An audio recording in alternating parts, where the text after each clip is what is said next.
Hello, everybody. Welcome to our MDM Market Perspectives presentation. My name is Martin Boyd, VP Product Marketing here at Prophecy. And let me introduce Bill O'Kane, who's going to be our main presenter for today. Bill has been working at Prophecy now for almost 3 years, I think. This is the third year that we've done this MDM Market Perspectives, or that he has done this MDM Market Perspectives overview to kick off the year. Bill is not really very good at tooting his own horn, so let me do a little bit of that before we get started. Bill is an expert, a world-renowned expert in master data management. For 8 years, he was with Gartner and managed the Gartner Magic Quadrants on MDM. Some years there was even more than one of them before they consolidated customer and product MQs into a single one. So if you think about the number of conversations that Bill had around MDM in that time period, he's probably the person that has spent the most number of hours talking about MDM in the world. So with that, Bill, do you want to just say hi and we'll jump into this presentation? Sure. Glad everybody could join. I see we have a huge number of people here, which is very gratifying. It is indeed. I mean, as I said, it's the third year that we've done this, and each year the audience has grown, and right at the moment it is looking like an exceptional audience. So let's jump in. This is scheduled for half an hour, but honestly, there's a good amount of material to dig into here. So we will attempt to answer some questions, and we may go over time a little bit, just depending on how all of that goes. So. Just by way of introduction, we're going to talk about 4 major trends in the MDM market. This is not about the Gartner MQ, but I would certainly say that the MQ reflects a lot of these trends. And I'll say right up front that you can go get a copy of the Gartner MQ off of our website if that's something that you're interested in doing. Can I just double check before we go ahead whether everyone is seeing the presentation or not?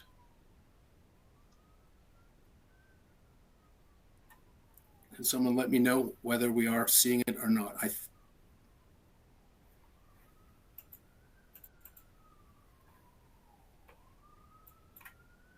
looks like we might not be, so I'm not 100% sure here.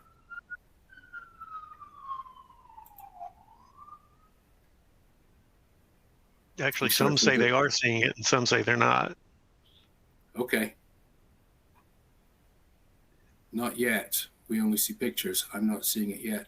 Tell you what, okay. There's another method of doing this. I'm going to share my screen rather than the method that I was trying to use here. And can people see the 4 major trends in the MDM market slide now?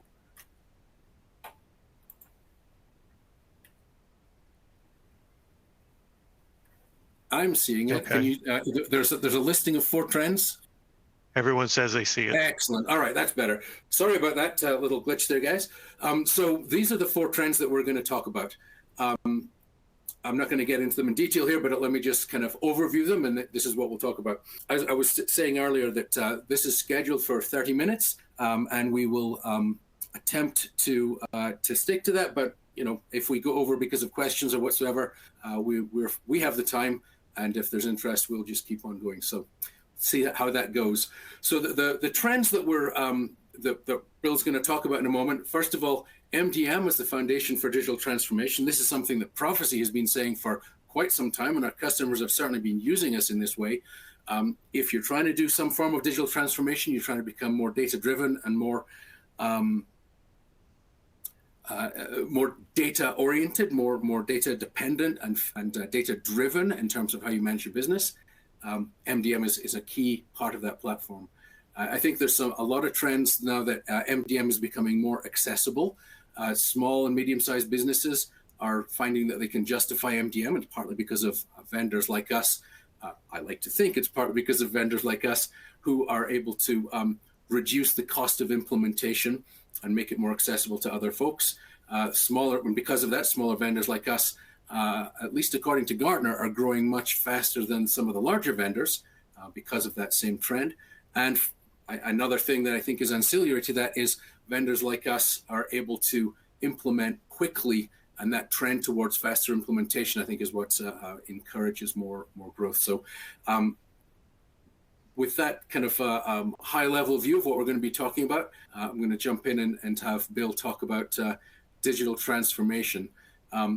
As I said that, I mean, I think people, I'm seeing that people are quite used to and comfortable using the chat box, but if you have any questions, feel free to drop them in. I'll try and monitor that and might throw some of these questions up to Bill as we go. So Bill, digital transformation, tell us what you're seeing in the market here. Thanks, Martin. So I started presenting on this topic in MDM right after I started at Prophecy about 2.5 years ago. And one of the things I found out is everybody had some responsibility for it in the data space for digital transformation. But when I asked anybody if anybody wanted to tell me what they thought it was, nobody did. Everybody's hands went down in the rooms. So what we mean when we say it, and I think what most people mean is at the bottom, especially in terms of IT and technology, is the automation of new and current business processes in ways that enhance things like customer experience and product management and things like that. In order to automate those things in a trustworthy way, and that's really the bottom line, is your master data, that sort of state-driven data that or dimensional data that defines your critical business entities at the core, has to be trustworthy. It has to be consistent. It has to be joinable, transformable, all of that. If you don't do that, I wrote a blog a couple of years ago that you're going to be wrong and do the wrong things much faster and more efficiently than you did before.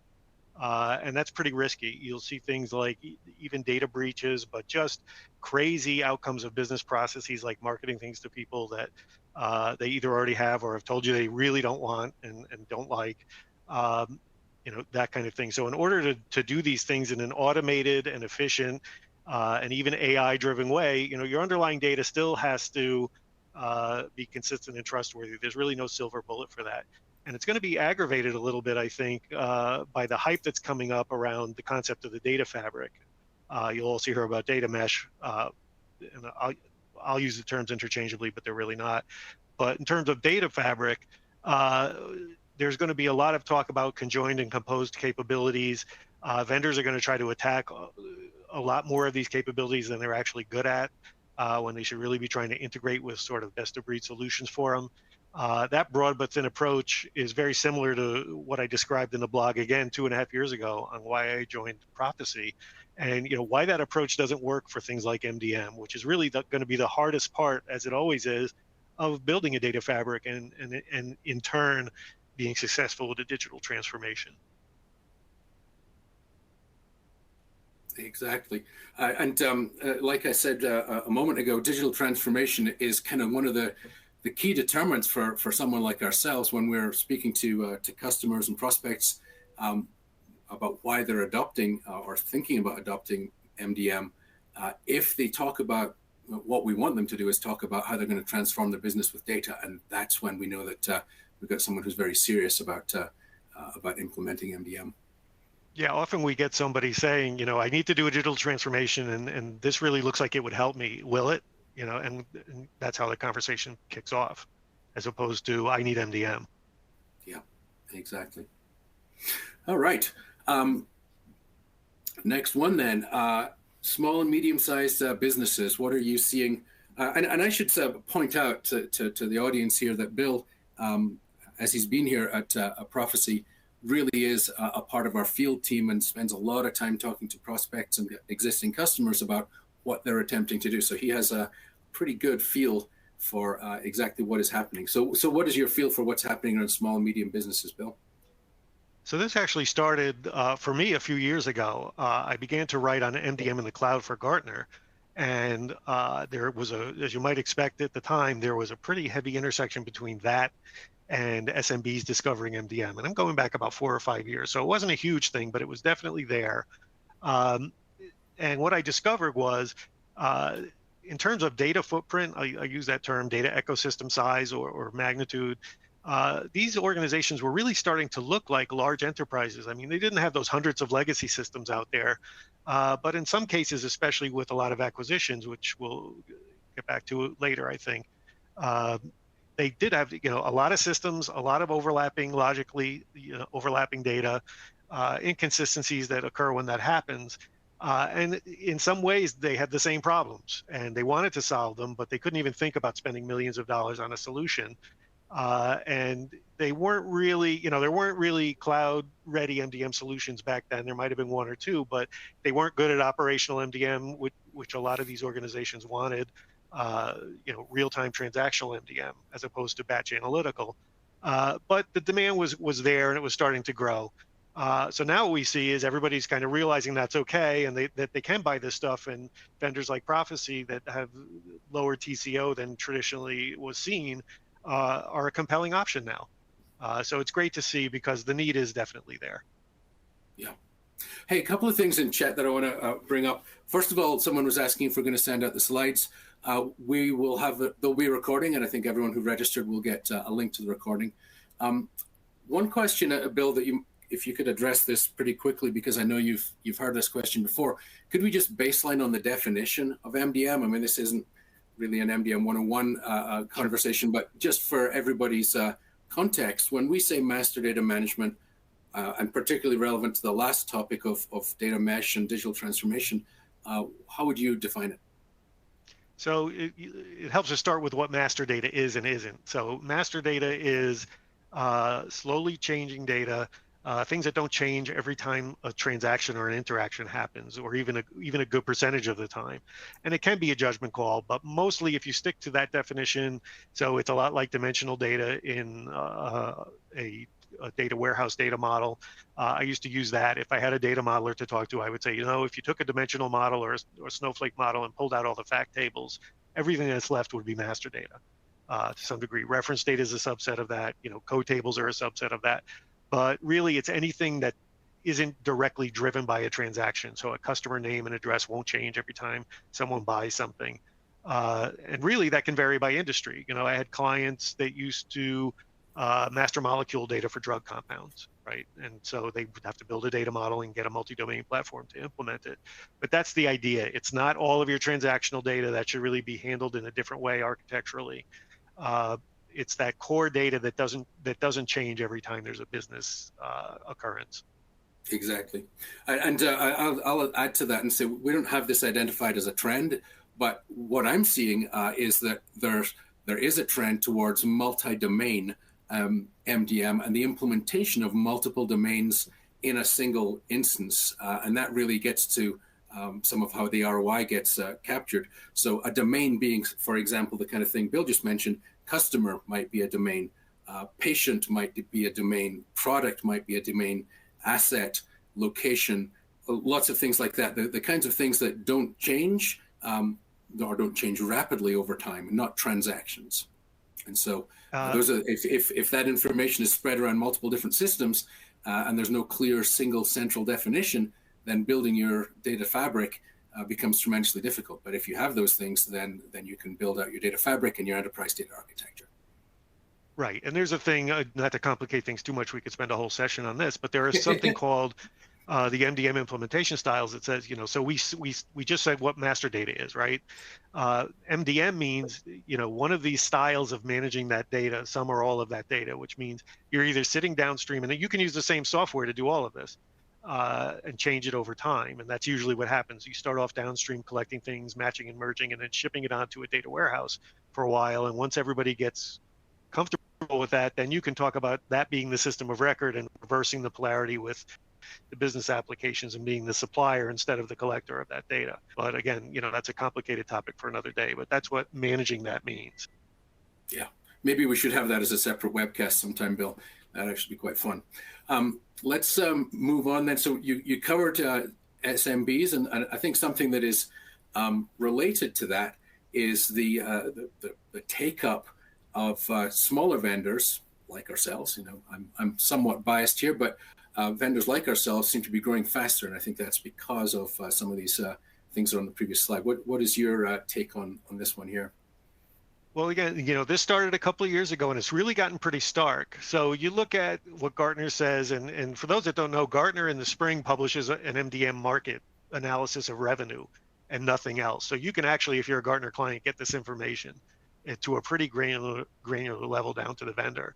And they estimate that the MDM software market grew at only 2.1% in calendar year 2020. Obviously during the onset of COVID, and it grew to 1.37 billion. What's really interesting is that they also say in there is if you pull out larger vendors, and they specifically mention IBM and Informatica, who can both contracted to a certain extent in the MDM world, that number goes up to 4.9 or 5%. So again, if you sort of tilt this towards the mid-size and smaller vendors, you can see a much healthier market.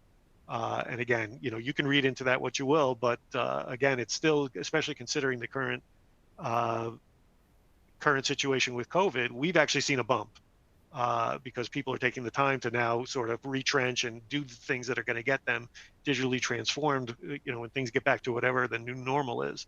But again, even in that 4.9%, I think there were us and a couple of others mentioned that had double-digit growth for the second or third straight year. And again, the larger vendors, their tools have been around for a while. They do the job in most cases, but their overhead is just too high now to start lowering their prices to the levels that we regularly deal with. And so, what they're doing, again, back to the first trend, is they're broadening into these suites in the hope that sort of that data fabric hype will line up with what they're doing. And that might appeal to somebody that wants, we use this horrible metaphor, one throat to choke if something goes wrong. But, and that's a real thing. Shake, that's much better. Okay, that's good when they go right. So, there's something to that. I bought things 2 decades ago on that basis. But, the implication there is that not only that, but that everything's pre-integrated. And unfortunately, in a lot of the suite vendors, that's just not true. And it's not always the vendor's fault, but it's a fact. It's, some of these things can't be integrated because they don't have predetermined data models, for example. So again, might be appealing, but it could be a rabbit hole, as we say. Yeah, and we see that very much in our, as we go to market and we're in competitive evaluations. There are some vendors who are always in there in the evaluation, but who nearly always get excluded because of high cost or long time to value, and they tend to be the very big vendors that, they've got a lot of stuff, but that means that it's harder to configure and takes longer to implement, etc. So kind of smaller and agile seems to be the trend that works here. All right, so the fourth one here, and then I'll loop back through questions and make sure that we're talking a little bit more about or addressing the questions that are coming up. Fourth trend, faster is better, but must provide business value. So in one of the previous MQs, Gartner talked about how quick Prophecy was to implement, and we certainly see that as something that is tremendously valuable to us, but we'll talk about that as a broader trend, Bill. Sure. So for those that don't, I'm going to baseline another definition here for everybody. Gartner has something called an inquiry. If you've never had one with a Gartner analyst, if you have a license, you can pre-schedule a half hour online or via email. You get a date and a WebEx link, and the analyst is aware of what your issues and questions are, and they get on and they talk to you. I believe, between March and December 2020, the 3 or 4 analysts that cover MDM for Gartner now actually saw a 28% increase over calendar year, the same period in 2019. Just to give you a perspective on that number, in the 8 years I was there, I did 3,000 of them. So, last year they did the half the number I did over 8 years. So it's definitely still increasing. They've told us that it is. And, they capture various pieces of information from it, like vendor names and things like that, and what the interested party is interested in, like business case or things like that. And again, that's part of this. And what they've discovered is, improved business outcomes has now surpassed create operational and internal efficiencies as a primary driver for MDM. Obviously those two things are kind of tied together, but I would argue that the efficiency one is a little more technical than improved business outcomes.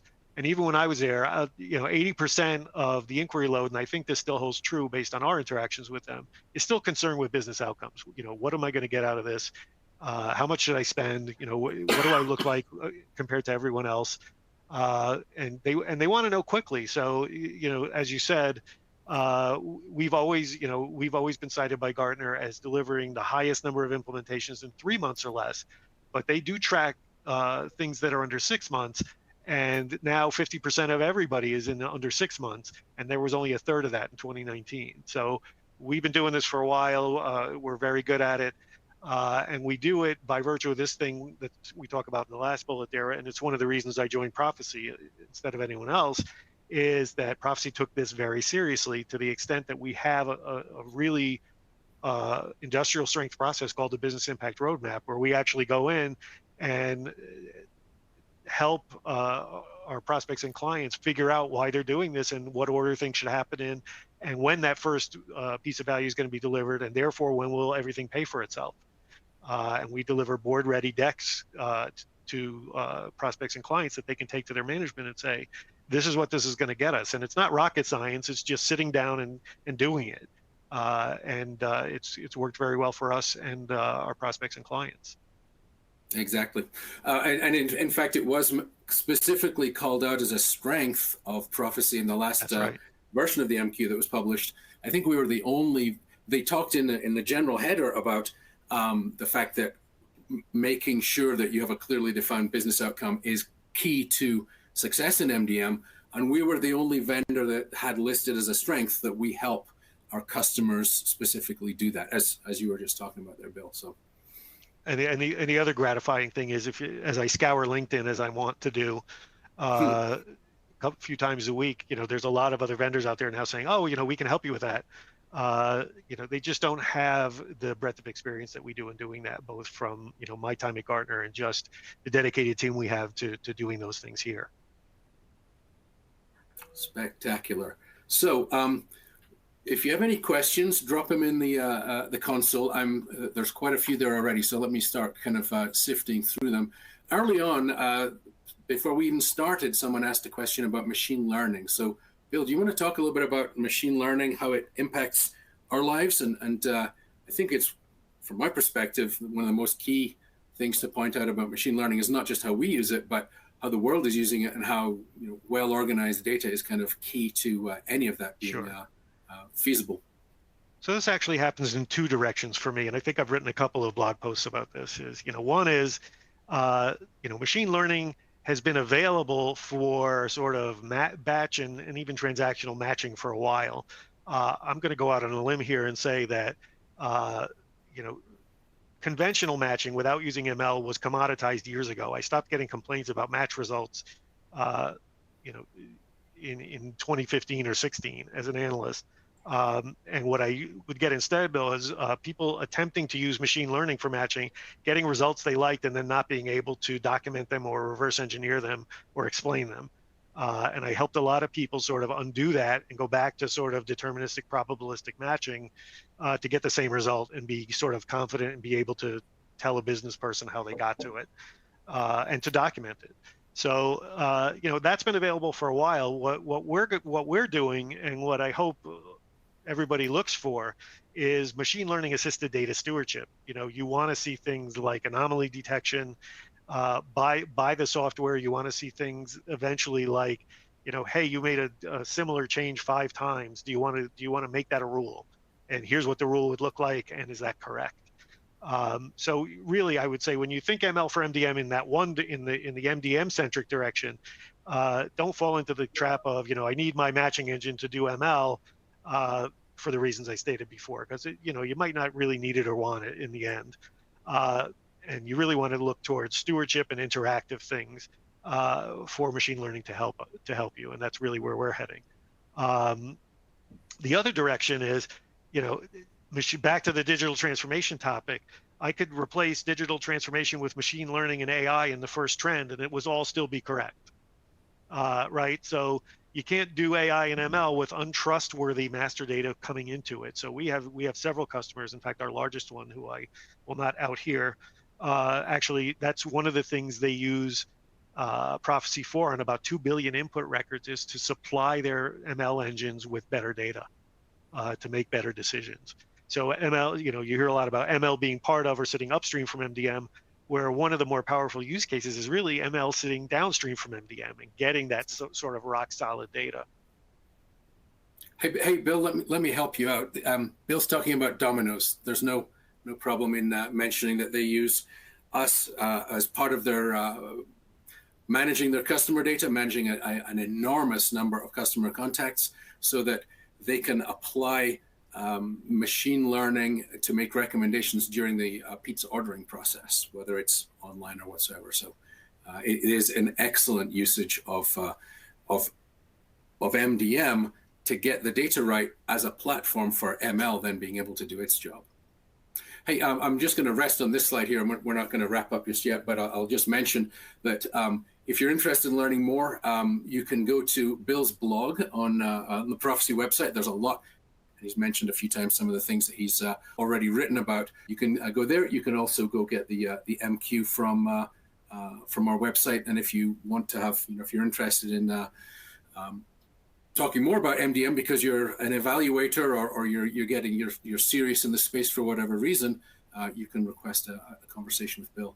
So let me go back to some of the questions that were popping up here. And one that was, I think, very apropos was what would be the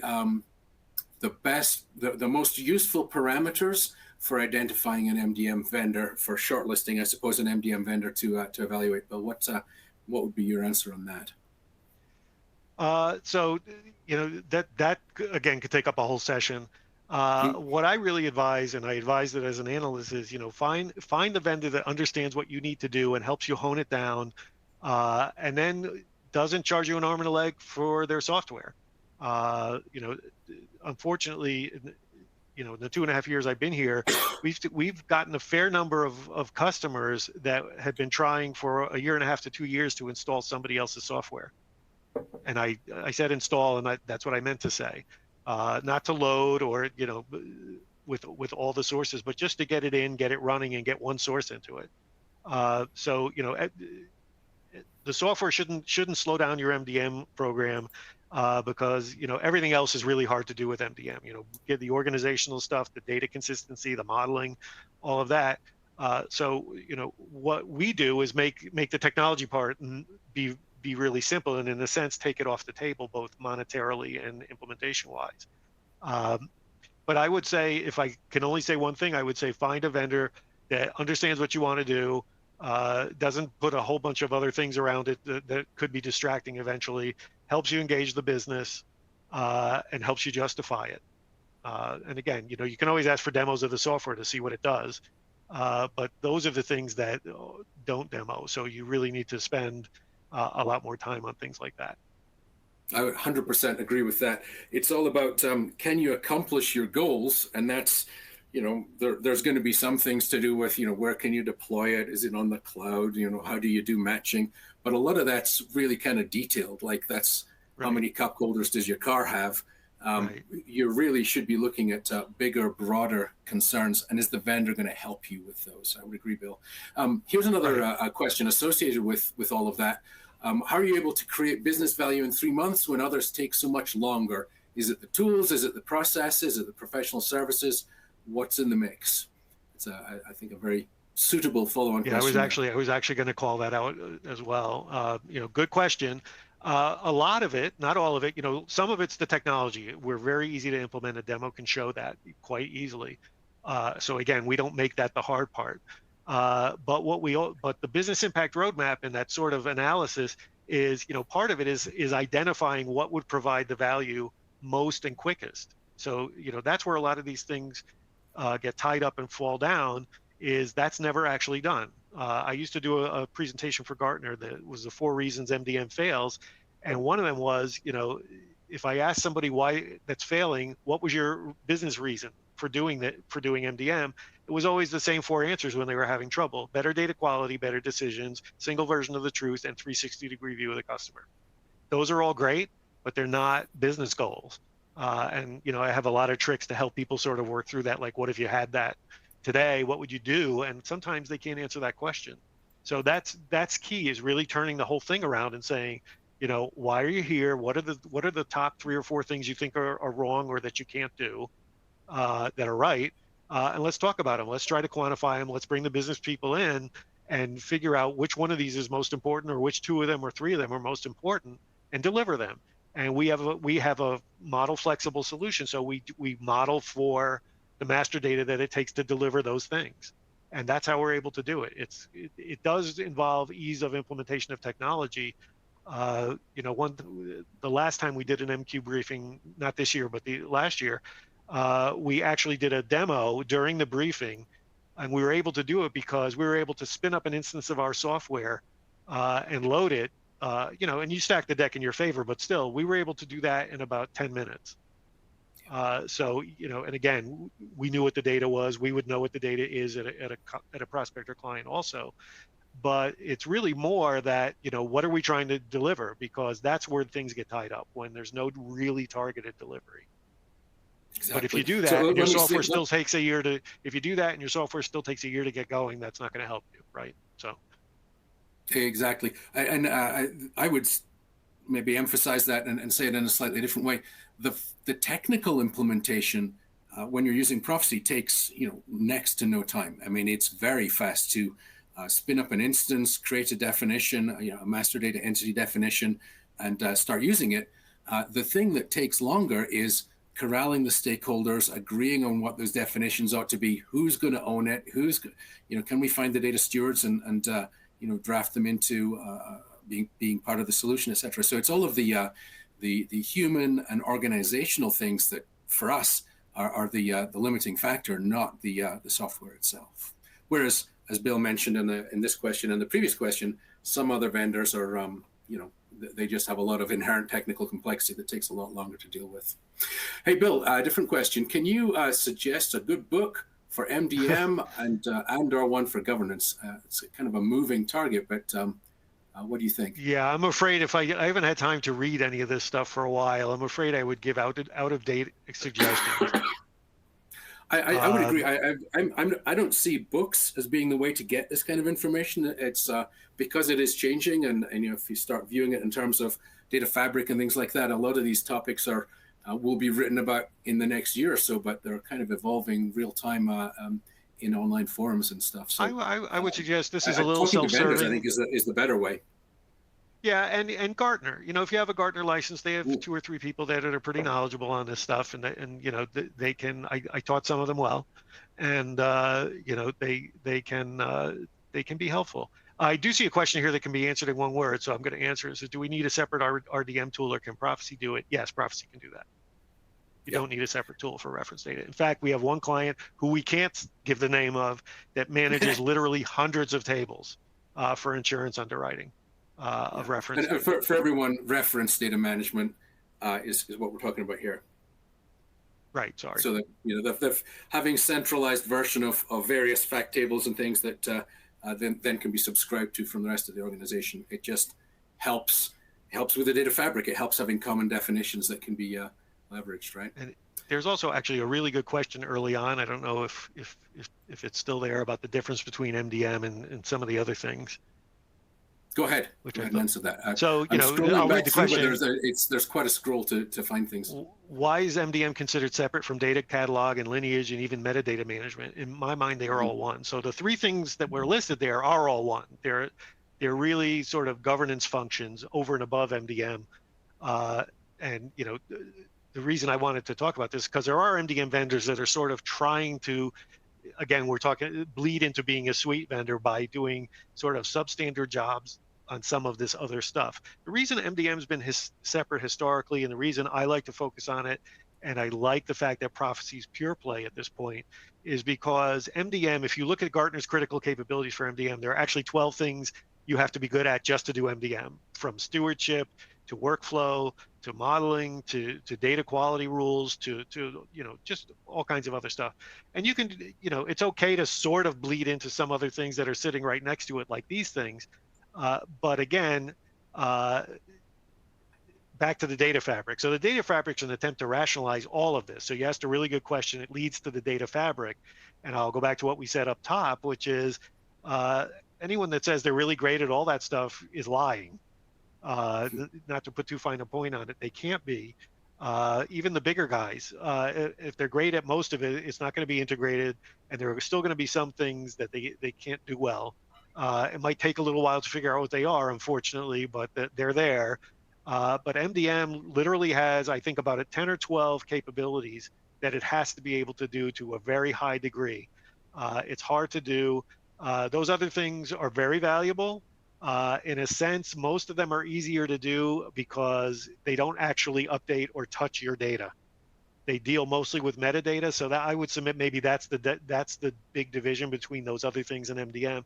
MDM is the step that actually manipulates the data in place. Exactly. So, Martin, I don't know Actually, if you want that's a tremendous segue to another couple of questions that just came up in the chat, both around Purview and basically how do we work with them. And so data catalogs and Purview is an excellent example of that, are there to catalog the data, find where your sources are, etc. But what they don't do is match and merge and enforce the standards that they may or may not be defining.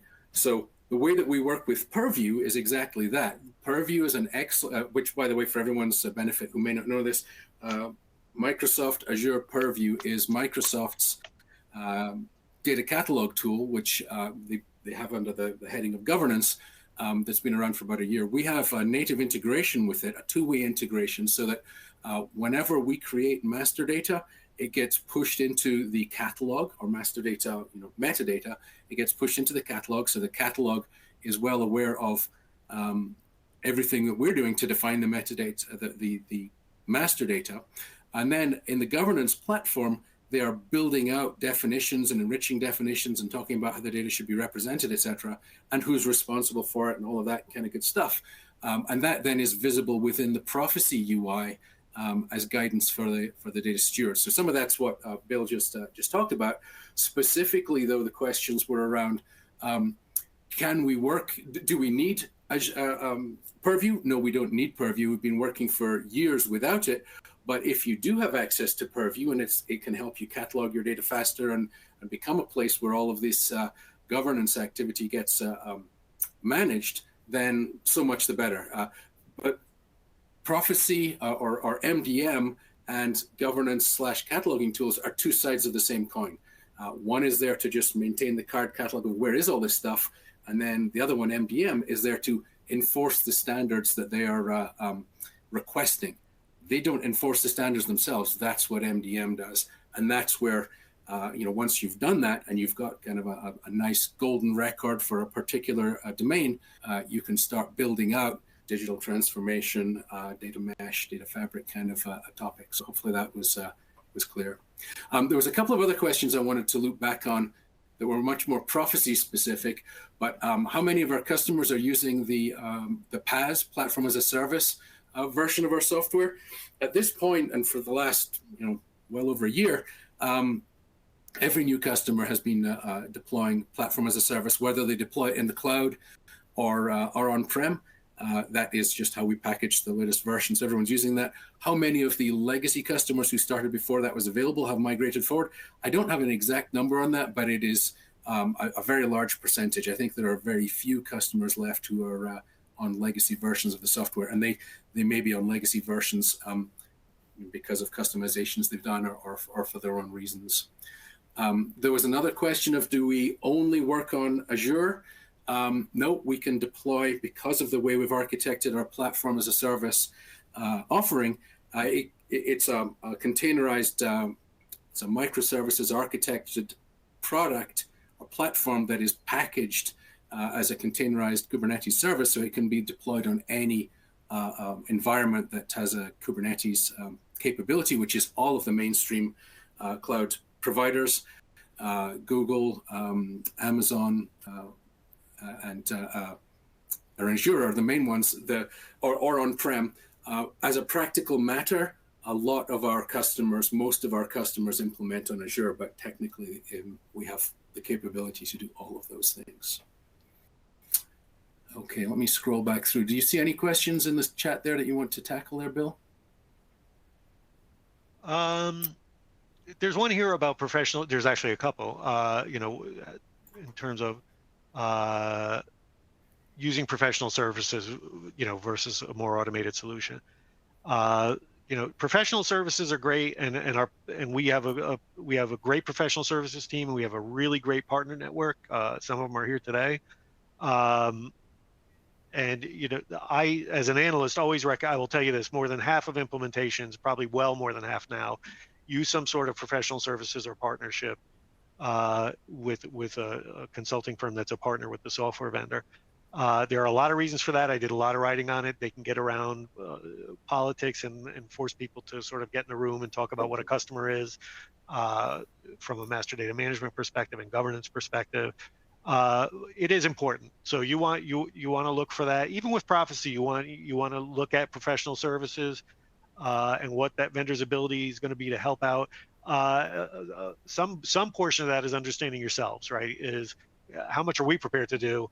And there's no wrong answer to that. It could be, we have customers who say, I have 10 people in my IT department. I can't put on 5 more to do this thing. And so we step into a certain degree with that. And that might be different than someone who says, this is really easy. I'm going to do all this myself. I will say that even in the former case, once somebody sees how it works, in the case of Prophecy, it's not a big lift to then do another domain. In fact, we have statistics. I think we're the fastest vendor in terms of customers adding a second domain within the first year because they see how it works. Yeah, but you do want to pay attention to that ability, depending on who you are as a company. Yep. Another question. Data catalogs don't tend to do much in the way of data modeling. So how should data modeling be done? Let me take a quick crack at that, and then Bill, have you join in. Quite correct. The questioner is correct. The data catalogs, I mean, Purview being the example, they will catalog all the different data sources. They'll crawl around, find we've got 5 sources of customer data and 9 sources of product data, etc. That is tremendously helpful for the data architect who is trying to then model what should our master customer domain look like, because you can look at all of the different sources that you found and use that as input to your model, but they don't inherently do the modeling for you. It is still a step that you would want to do.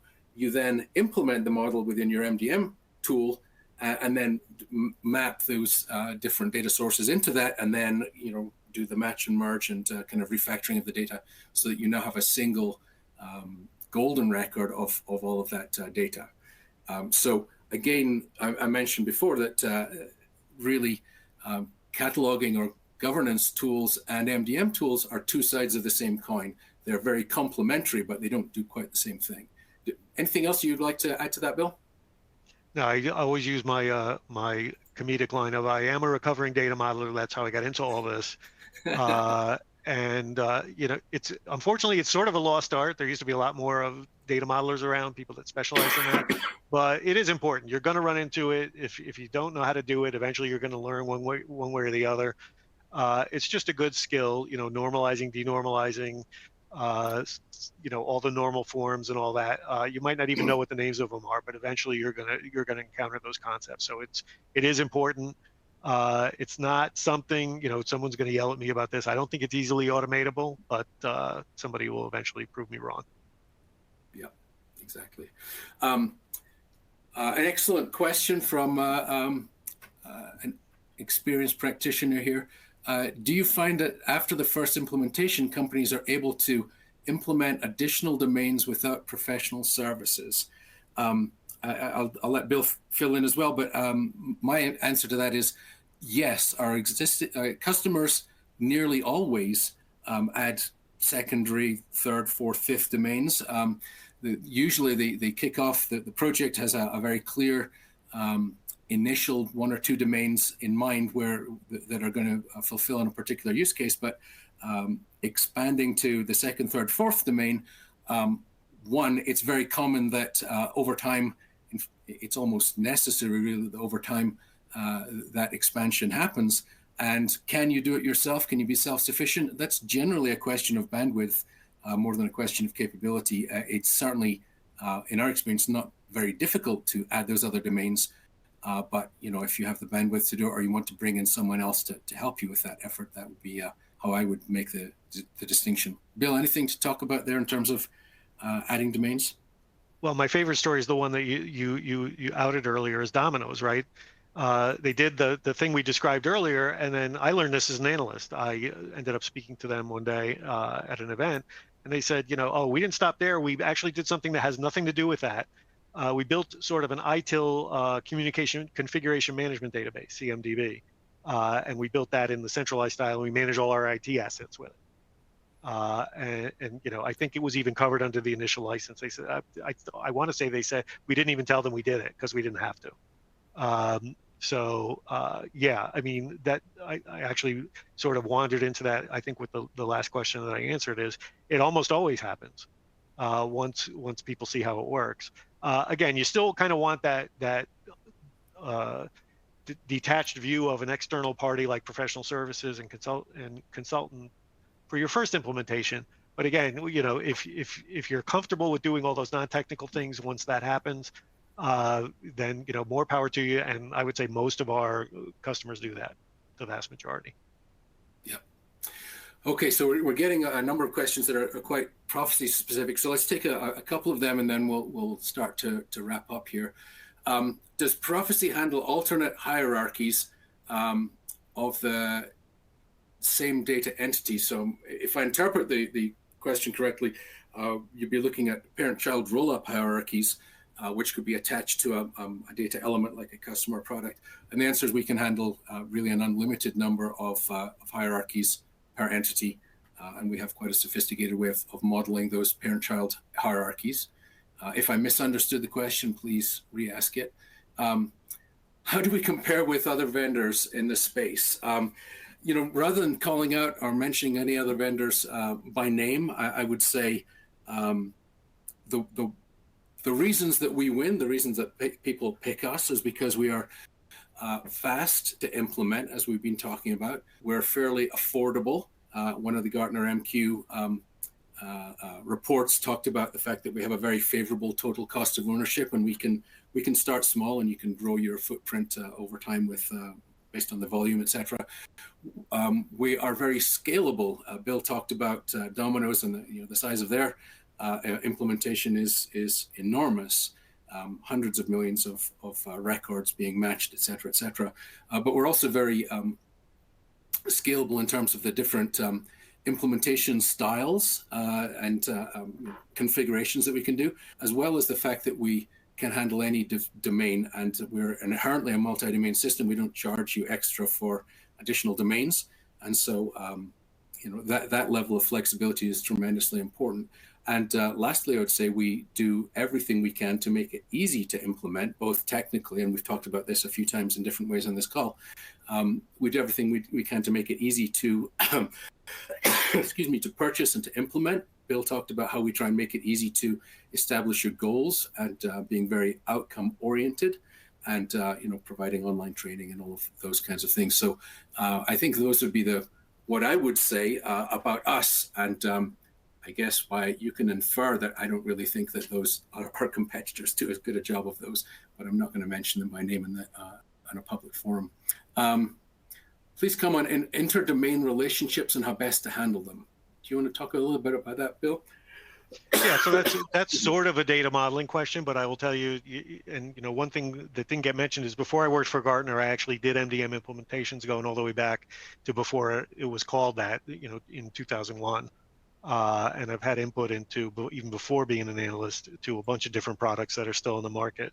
And one of the things we had to tackle early on was this idea of, how much data do we put in to join one domain to another, and I'll limit it to whatever you want to overload or load up a cross-reference record with is up to you, but it's MDM encompasses those cross-domain relationships, again, because they don't all usually change rapidly, and if they do, it's okay, because you want to model a fairly narrow set of attributes around if a customer buys a product, you just want to record that fact.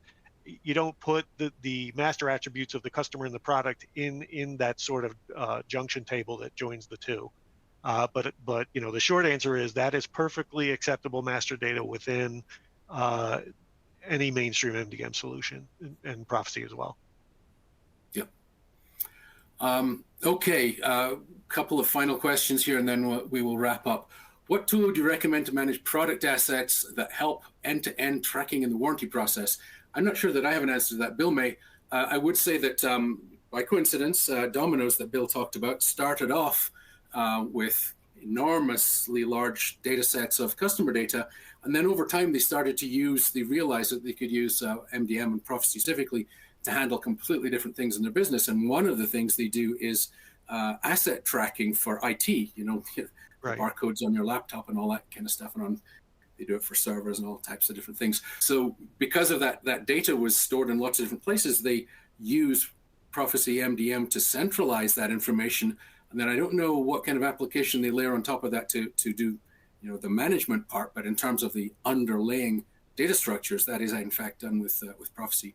Do you have a different answer to any of that, Bill? I'm not sure if you would know any names on No, that. again, in general, there are tools out there that only do that. And so they're going to have sort of deep functionality, but it'll be narrow. If you're able to, and it goes back to business case, right? If you're able to capture all those rules such that they could be implemented in an MDM tool, and you want to do that in conjunction with some other domains, then you would be able to do it. Yep. Definitely within Prophecy. I would go back to sort of how much do you want out of the box in terms of the rules that do warranty management for assets. That's a Yep. pretty targeted use case. And honestly, if you want to just open a box and have something that does that, you're going to need that maybe in addition to an MDM tool. Yep. Real quick question. Can we provide trial licenses for partners? Yes, we normally do that. Please just contact us if you're not already a partner. We can talk about it. And then the final questions here, Bill, which are kind of internal questions within MDM, and we'll stop on this. The identity resolution. Do you have anything to say about that? So, again, this comes back to matching, and there are a couple people here at Prophecy that came from other vendors. Our matching engine, as far as I'm concerned, in terms of its ability to generate results, is world class. I assume that's what's meant by identity resolution is customer matching or party matching. We're at least as good as anybody else out there. I don't want to get into all the techniques because we do support a couple for probabilistic matching, and again, I would have to defer to someone who's not on this call, who's either our CTO or one of his next in lines. Yeah, yep. So I if you're interested in finding out more about that, feel free to go to our homepage and you can request to talk to someone, request a custom demo or whatsoever. So I think we're very much out of time here. Yeah. Appreciate everyone's sticking with us for so long. I'm very impressed by how many people have. So testament to the quality of the answers, Bill. Thank you very much for your time Sure. and insight on all of this as well. I'll just wrap up by saying that as you're seeing on the slide here, if you're interested in learning more, Bill has a public blog on the Prophecy website, as well as you can get the Gartner MQ there. And if you want to follow up conversations, you can go to our homepage and request some kind of contact, drop a question or whatever in the contact box, and we will get back to you. If there's any of the anything I missed in chat here, we will comb through it and follow up with you separately. All right. Thank you, everybody, for your time. We appreciate it, and we hope this was valuable to you, and we hope that we will speak to you at some point in the future. Thank you. Thanks, everyone.